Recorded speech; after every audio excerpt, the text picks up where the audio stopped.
Hi, and welcome to my channel. Today's topic will be how to make beats like a pro. How to make music beats that people love. You already have the answer and you're reading it right now. What if I told you that it isn't as difficult as you might think? What if I told you that you can create music beats easily by following some tips and tricks? And what if I told you that there are those who actually do it and make tons of money from doing so?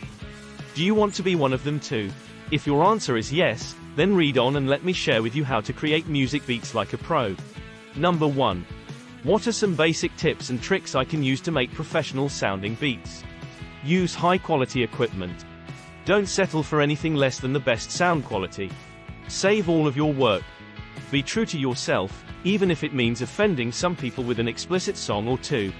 Have fun. There's no point in doing this if you don't enjoy it, so make sure you're always having fun making your beats. Number 2.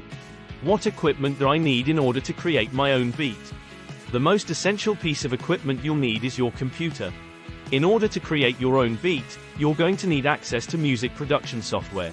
You can use any type of computer for this, though it's preferable that the one you're using has at least one or more USB ports.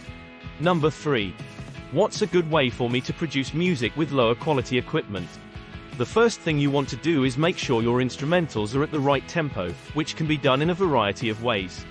A few options include using auto beat detection software, manually inputting beats per minute, BPM, information, or making use of music editing software that automatically syncs audio with BPMs. Once your beats are on track, it's time to record some musical ideas. Number 4. Should I look into buying software or is there something better? If you want to make beats like a pro, then you're going to need some good software. There are different types of music beat making programs out there, such as Florida Studio, Cubase, Logic Pro 10, or Reason. Some are free and others cost money. It's up to you which one you feel is best for your needs.